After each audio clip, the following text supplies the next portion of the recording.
know, when they refuse, you can get a hearing officer to find in your favor. But you got to know how to fight. I knew the information and what to ask them. And it was real easy. It was real easy with the school in New York because, I mean, they use their opinions. I asked them, where did they get this information from? And they get up here. All up here, stored safely up here. They're crazy. It's in crazy land. That's where it was. It was in crazy land. But you should have seen the SPED director. I mean, she actually would turn to the hearing officer and address her directly. Like I wasn't in the room. Like I didn't ask her the question. And it was because she was mad at me because I nailed her and she didn't like it. She was a twit and she just didn't care. This is the same school district. This is why I tell all of you guys. See, you guys have all these problems, right? I had a school social worker that sent Vanderbilt assessment to my son's doctor. Like I said, are you kidding me? Okay, first and foremost, you guys, I want you guys to contact all of your pediatricians. You know, put this in writing. You tell all of your pediatricians, under no circumstances are they to talk to anybody about your kid without your consent. They need two-way consent. That's a violation of HIPAA.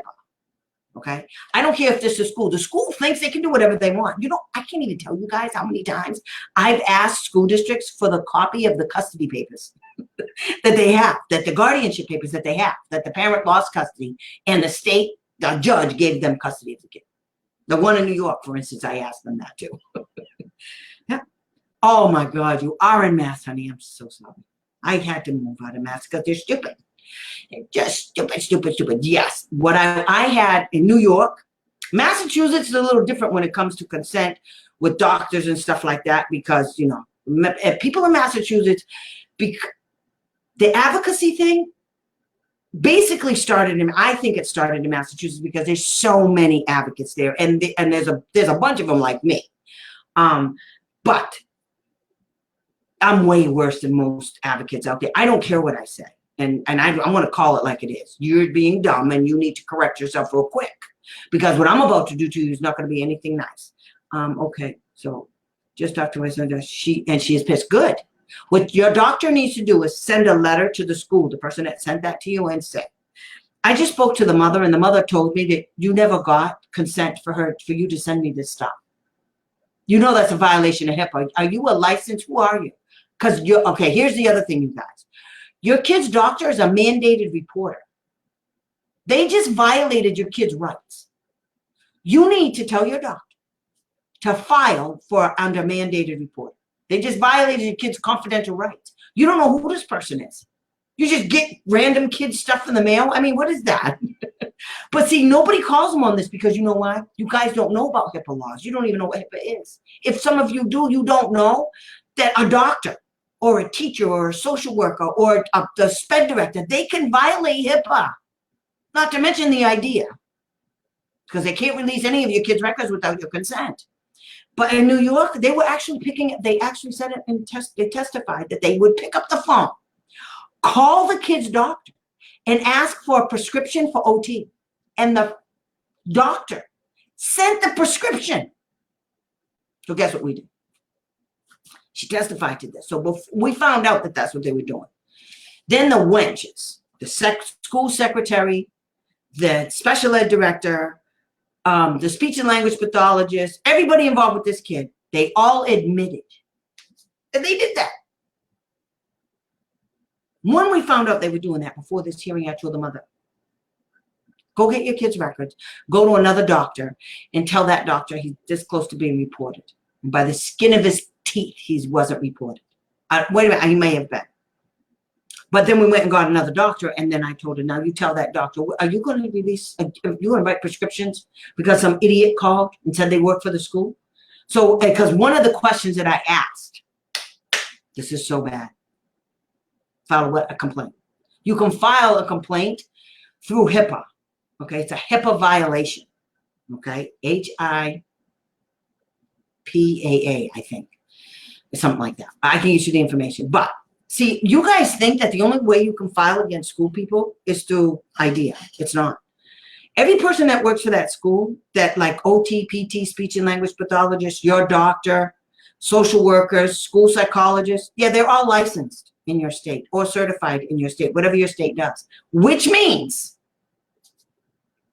You can file against them too. A BCBA, I just did it. BCBAs, you can file against them. Okay? It's not that hard. It's right online. Everything's online. You look up the agency that licensed a particular person.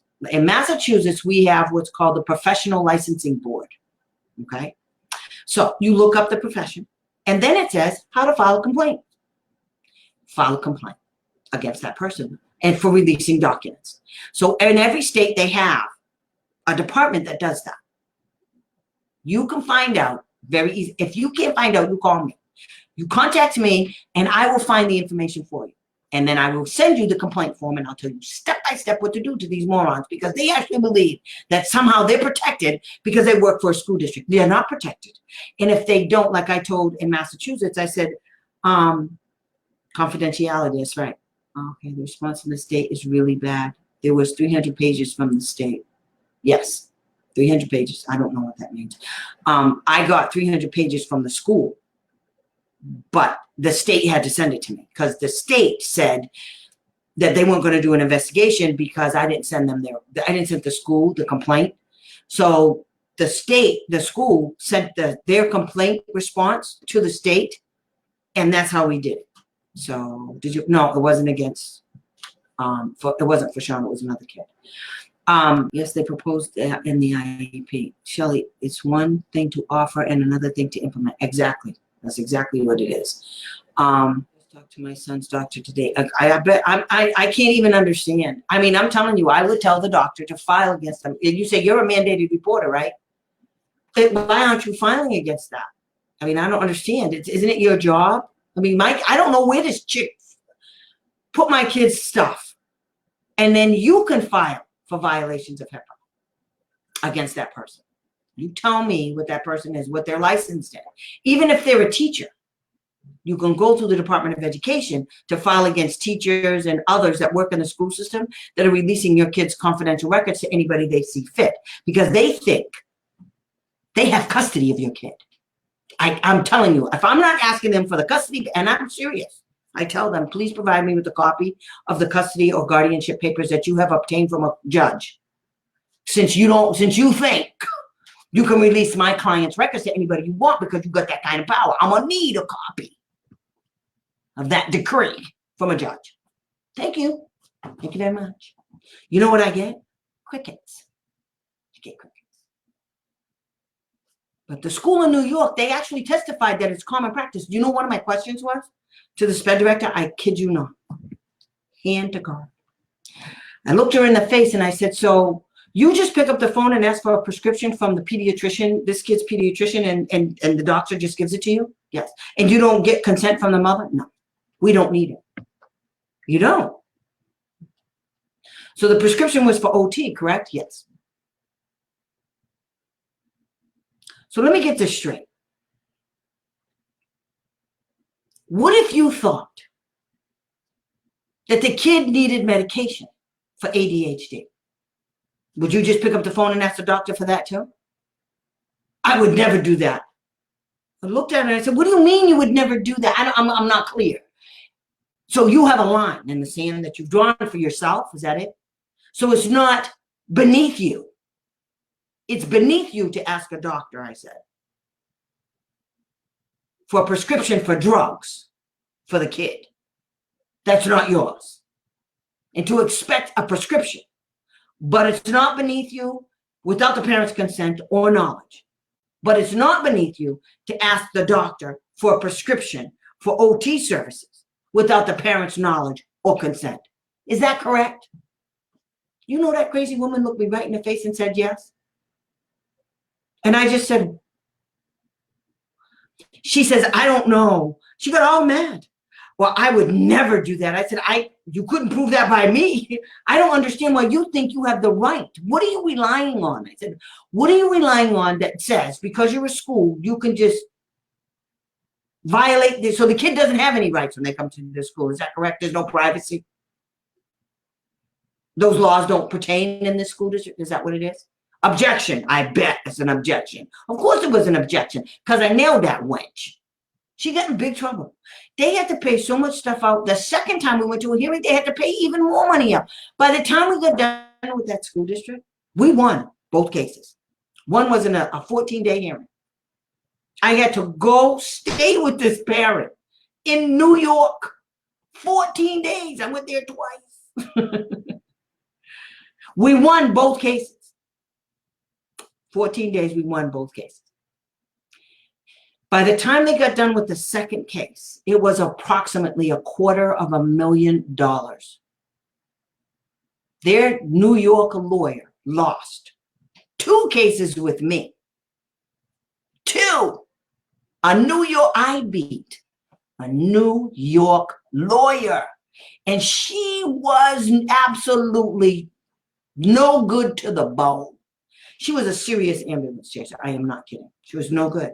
And they get away with it. They get away with it because you guys don't know. That's why I'm doing this. I'm letting you know you can fight back. You can fight back. You can nail them. And they're going to get mad. Good. And then you're going to say, let me know how that feels. How does that make you feel? Serious?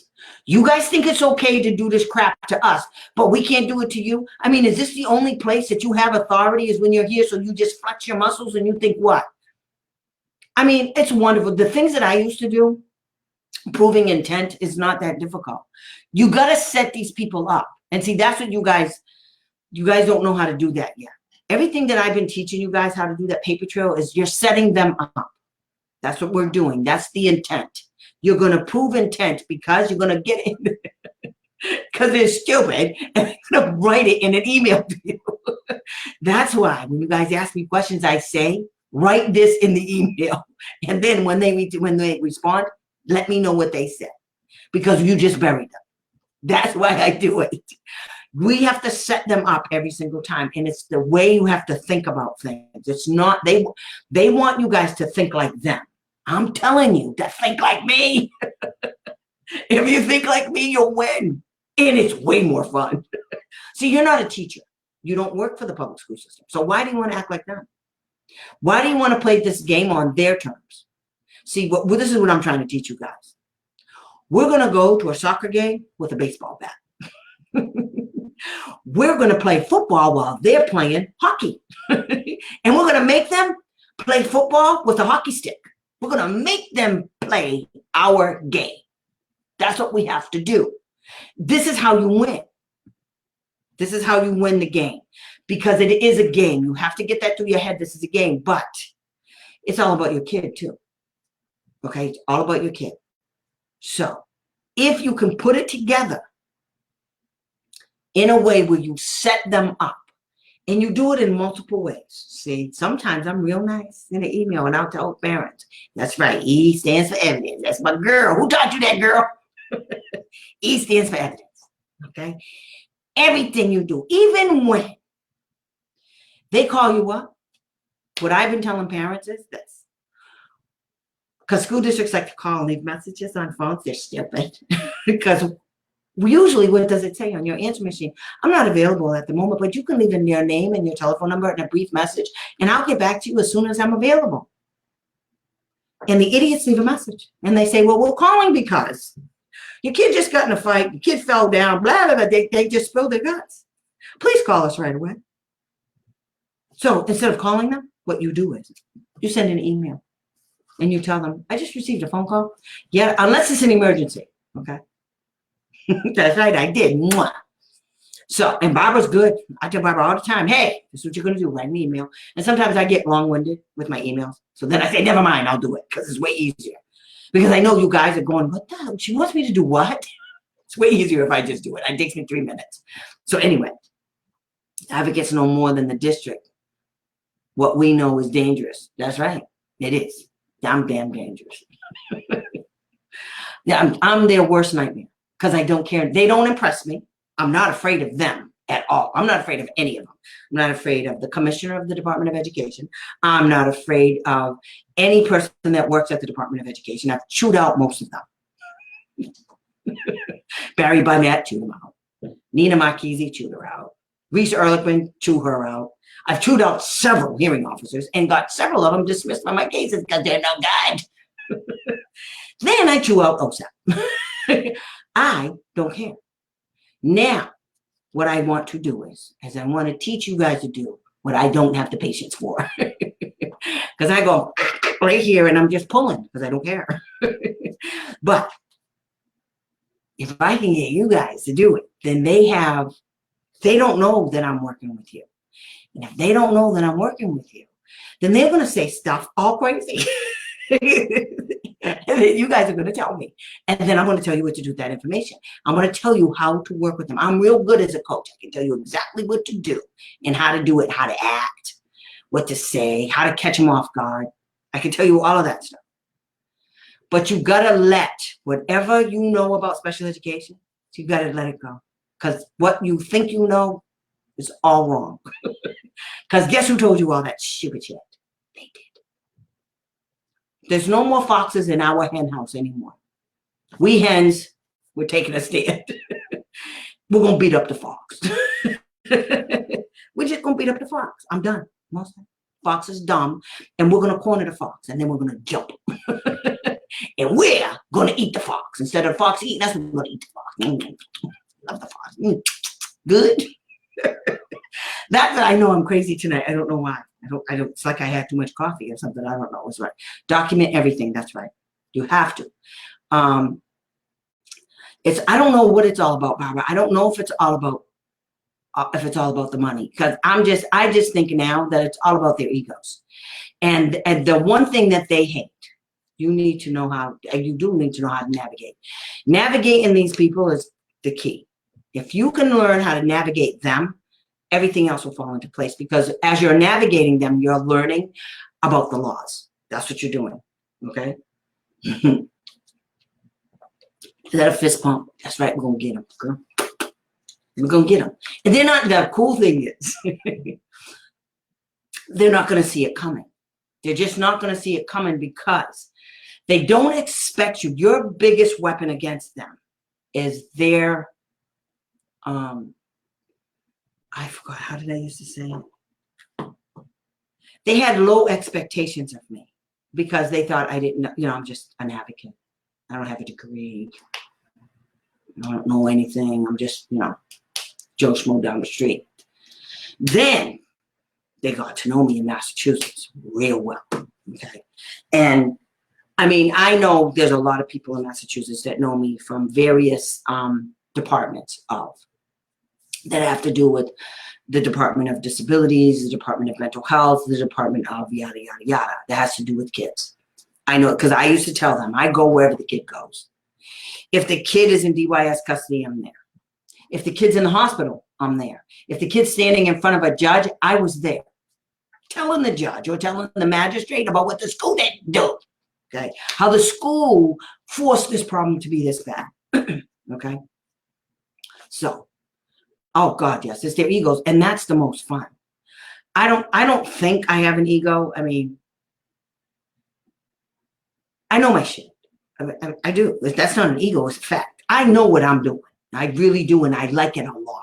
And then, I'm not just saying that I like it. And I've done things so that I could learn how to do it better. And every day I learn something new. And every day I learn something to do it a better way or a different way. And I'm open.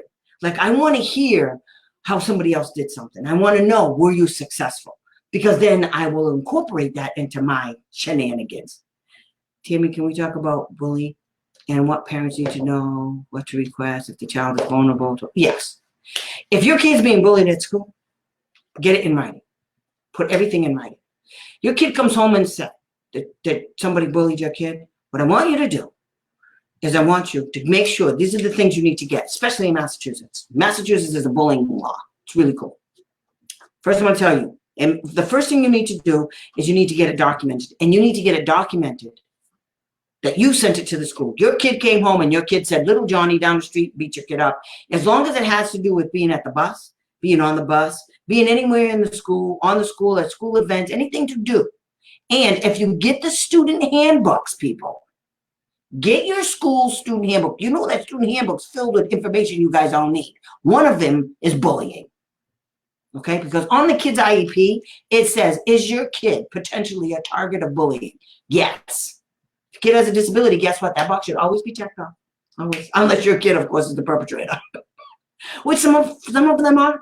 But your kid is still could be a potential target of bullying. So first thing you have to do is, as soon as your kid comes home and your kid says, Mommy, so-and-so bit me, you write it to the school, you send it to this principal, your kid's on an IEP, you send it to the SPED director, and you send it to the teacher.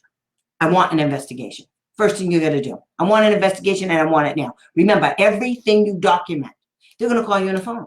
When they call you on the phone, you put it in writing, and you say, on such and such a date, I received a call regarding my email to yada, yada, yada, on yada, yada, yada date. Regarding the biting, because now my kid has to go get a tetanus shot. Because I'm confused as to why somebody didn't call me about some little kid biting my kid, and I took a picture.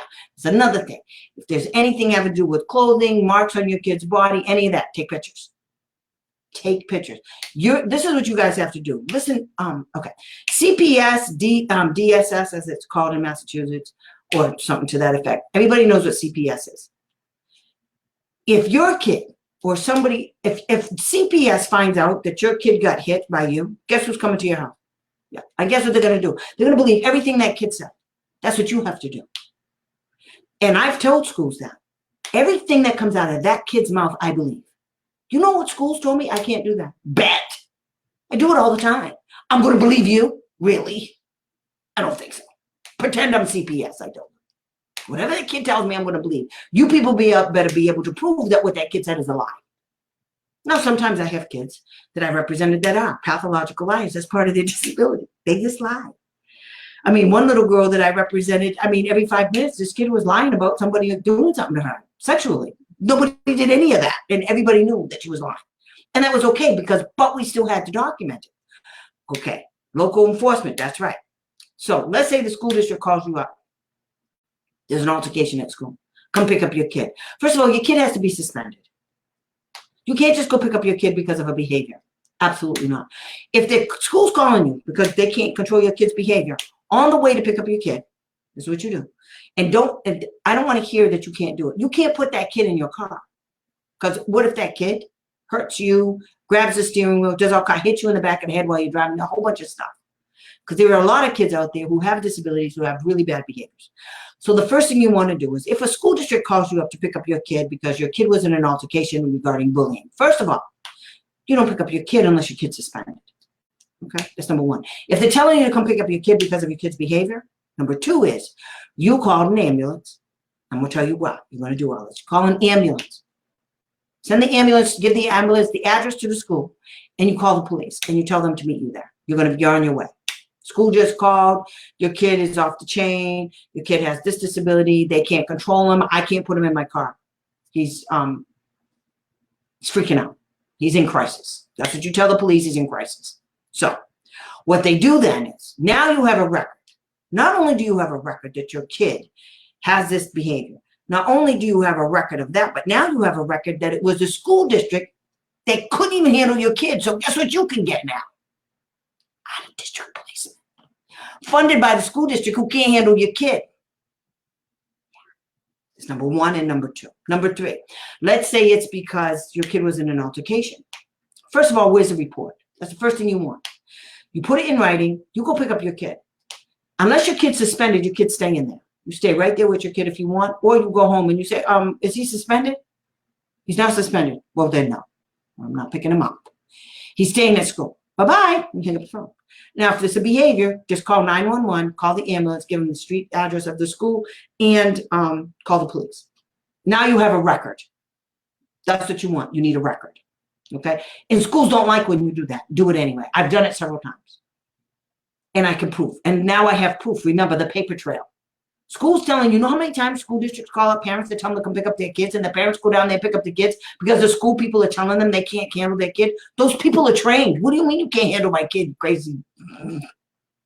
If you can't handle him, you want me to put my kid who's acting out in my car while I'm driving to have an accident?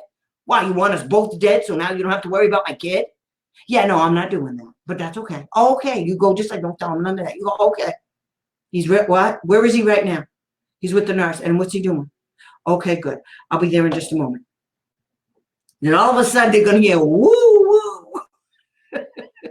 And here come the police. And here come the EMTs. Where's the kid? And And they're going to say, I want my kid at the hospital. I need a record of this. You just called me and told me my kid was acting out so badly you wanted me to come pick him up. See? Yeah, I know. I wish you knew this. That's how you get them. I got my notepad. I know, but I love you guys. That's why. Yeah. There's ways of getting around stuff, and you guys just don't know how to play the game. That's all. It's a game. Yeah, brings back memories, Barbara. See, girl knows. That's my girl. Okay.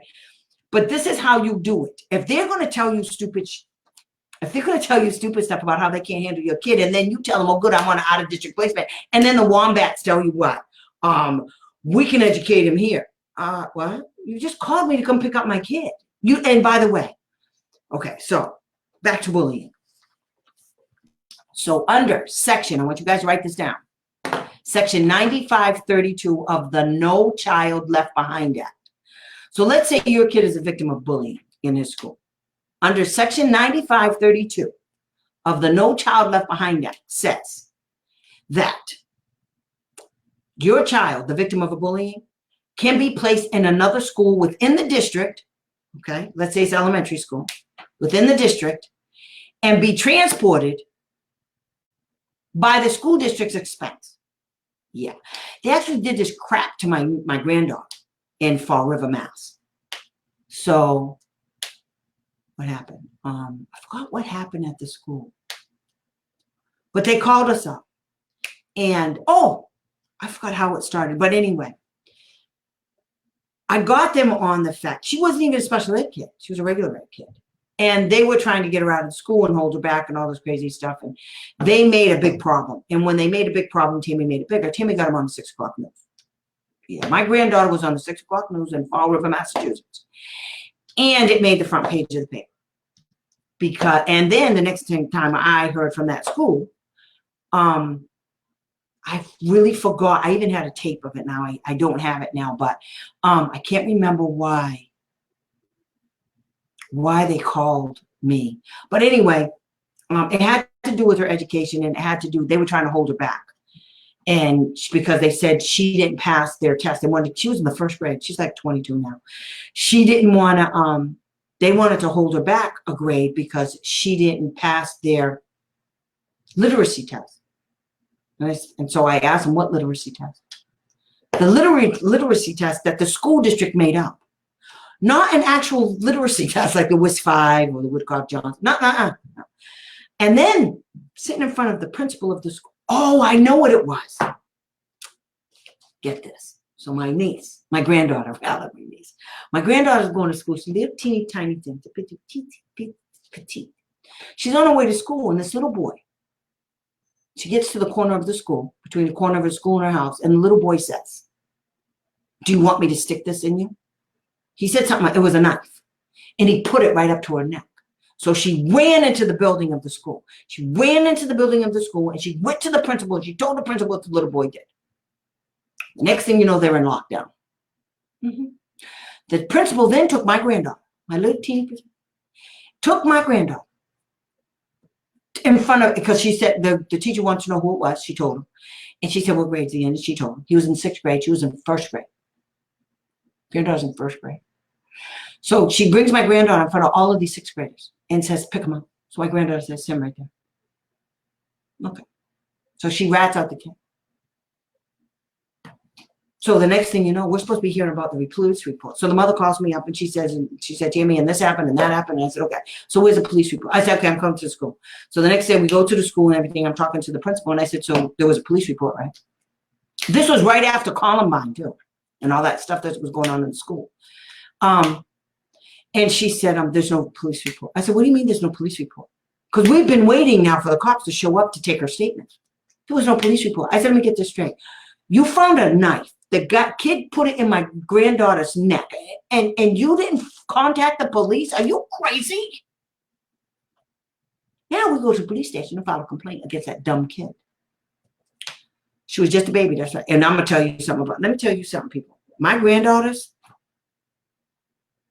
they're the life, I live and eat and drink them. Especially when they were little. I mean, they've all grown up now, but they were my heart. I mean, anybody mess with my, including their mother, choke you out quick. Mess with my granddaughters, beautiful little things. So we go to the police station, we file a criminal complaint against the kid. Now we got that. Now we got the school on the hook, and that's when I went in front of a camera. That's when I got on the phone and I got the media involved. Now the media is showing up because the kid, come to find out, lived in the same complex as my granddaughter. So now that stupid principal got my granddaughter all and now she's all crazy because the kid lives in the same building, lives over there, not in the same building, but in the same complex. Now she's afraid because of this stupid principal. So anywho, that story, my granddaughter went on camera with her little cute son and told the reporter everything that happened and how the kid stuck it in a knife, how she ran and told the principal didn't do nothing, and how this all happened. Then she talked to the mother, and the mother told her how she went down there, and we did all of this stuff. So now it's on the front page of the paper, and it's on the 6 o'clock news. So now I want bullying. Now I want my granddaughter out of that stupid school with that stupid principal, so the next thing you know, after it hits the media and everything, now the school superintendent's calling us in. Okay, let's go. We go in there, and before we can even say hello, the school superintendent grabs the mother's hand and says, "Hi, I'm yada, yada, yada. What do you want me to do about this?" So I said from across the room, "I want her in another school like yesterday." Now I went in there with all the schools that my granddaughter's real smart, with all the schools that I wanted her to go to within that school district. So he's telling me all the schools she's going to go to. I said, no, she can't go to that one because they failed MCAS. And anybody from Massachusetts know they failed MCAS, the state testing. No, that one too, that one too, that one too, that one too. Yep, no, these are the ones I want. And I went, here, this is the list I want my granddaughter to go. Okay, that's where I wanted to go. And I told the mother, pick one of them.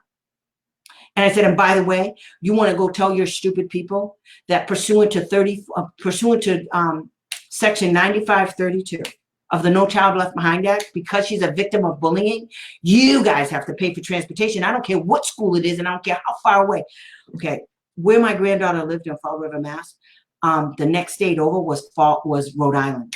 She was so far on the other end of the town, she was almost in Rhode Island. They had to put her on a bus and send her to school every day. Because those idiots were telling the mother, "Oh, you could put her in another school, but you're going to have to provide transportation." And then I called him and he said that. I said, "So you don't know what No Child Left Behind Act is, right? You don't know about Section 9532? The school superintendent did when I got done with him." Oh, yeah. And I told him at the meeting, I said, "You see, let me tell you the kind of person I am. Those are my granddaughter. That's my granddaughter. We could be sitting here and having a discussion under very different circumstances. She could be dead. And your stupid principal didn't care enough to protect her. The only thing she cared about was her butt. I want her fired." Until this day, I don't know if she got fired or not. But I told him, he said, "Is this enough to back you out?" Yes, it's enough for right now to back me out of the corner. But I want all of your people trained on bullying. Do you understand? Because you people are stupid. Let something else happen to my granddaughter up in here, okay? All hell is going to break loose. You think this was bad? This ain't nothing. This is me just getting started. Oh, yeah. So, yes.